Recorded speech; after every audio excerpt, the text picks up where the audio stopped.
What do you remember about World War II? I remember quite a lot because it was a real hard time. Gas was rationed, and even your shoes. You had to have a little stamp to get your shoes, and sugar, meat, and a lot of the foods. Even toothpaste, you had to have if you didn't have an empty toothpaste tube, you didn't get no toothpaste. And the sugar and the meat stamps, yeah, and the shoes. My father had to have stamps to buy tires for his truck. So he took my stamps. And I had to borrow stamps from one of the other kids to get myself a pair of shoes. Because the women, where they had a lot of money, they didn't have enough stamps to buy the shoes. They bought a lot of shoes. So he got good money out of my shoe stamps. Did anyone in your family, like any of the girls, have to go to work during that time? No, we weren't old enough at that time to work. The only work we had was picking beans and corn, stuff like that. We picked beans, 1/4 of a cent a pound, and then it went up to a penny a pound. That's where we got our school clothes and money to go to the fair. When it come time for the fair, we had money enough so we could go to the fair. What did they have at the fair? It was Skowhegan Fair, about the same as it is now. They didn't have Harmony Fair. So that didn't get there until 1949 before they had that. But during the war, it was real hard because you waited for letters from your loved ones, and when you didn't get a letter, you was really worried something had happened to them because there was an awful lot of people killed there. My brother said he carried his buddy over dead bodies to get him to the camp, and he said I got him to camp and he was dead. A lot of sad things. Of course, there was so many people, many boys that were killed. My other brother, my oldest brother, he had sugar diabetes. They took him in the army. He enlisted, but they had him be an airplane mechanic. And he said every time a plane come in, you could hear the boys singing that song, coming in on a wing and a prayer. Mr. Brown plays that. He plays that so beautifully. He does a good job with it. And they had a lot of beautiful songs about the war.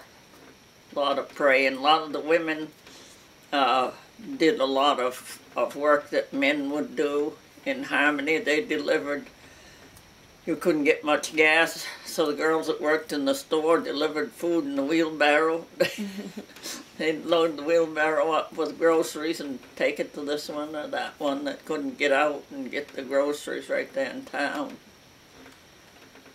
There was a lot of hardship.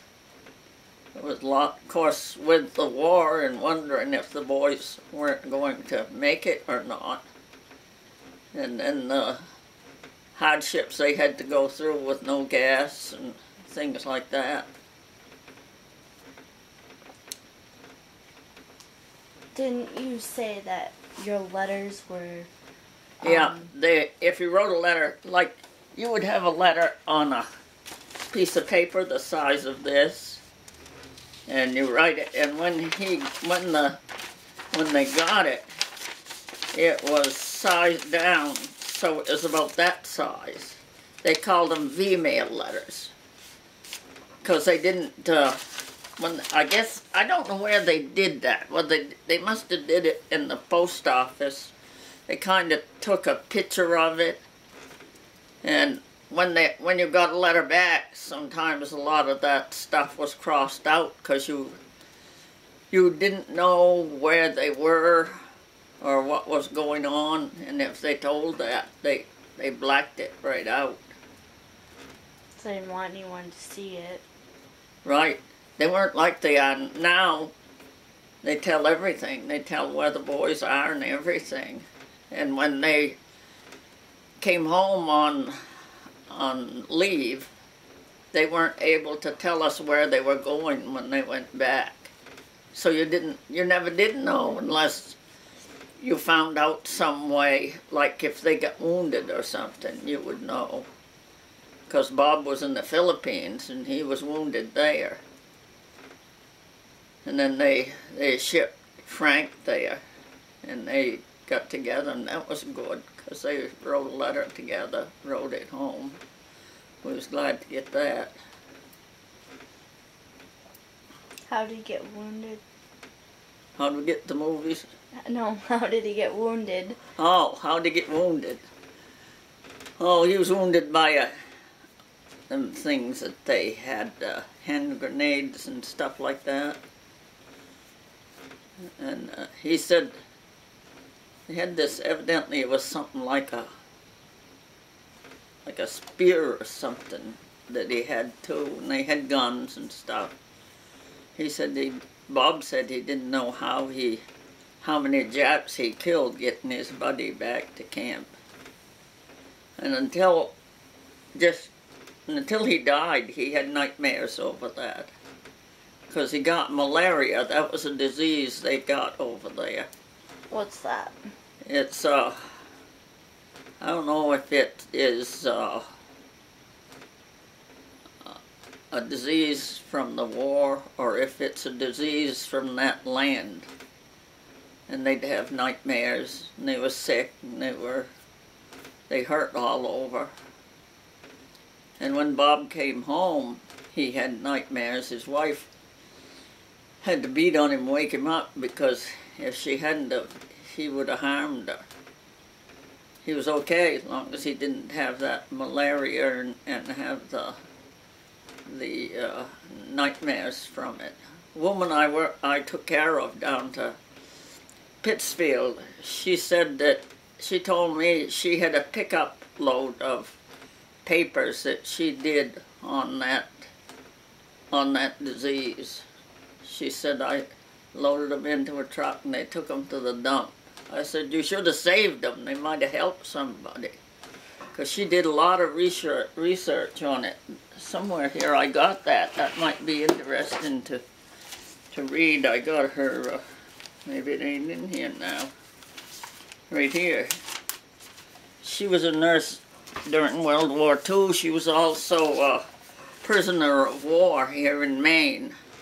Because they brought the German prisoners in here, and then a lot of them just got jobs and stayed here. You can take that if you want. Okay. What did they do to a person that was a prisoner of war? They had them in camps up in northern Maine, and they went through Heartland. There was a train used to go through Heartland up that. I don't know if they changed trains at one point, but it went up towards Aroostook County. And I think they had those prisons in different places, but one of them was up in northern Maine somewhere.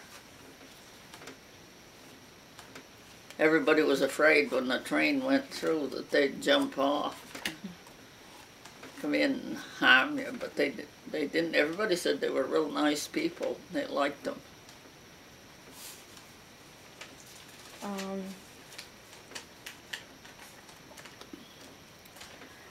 So,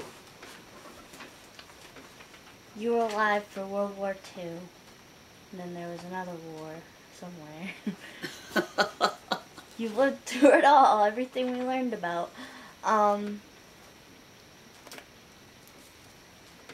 the 60s, you remember anything around there? Like when they started having civil rights? Yeah, that was a bad time too. It was. We weren't bothered with it here in Maine, but in the other states, they wouldn't let the Negroes sit on the bus. They had a certain place they had to sit. In the restaurants, they couldn't sit where they wanted to. They were cruel to them in a way. They couldn't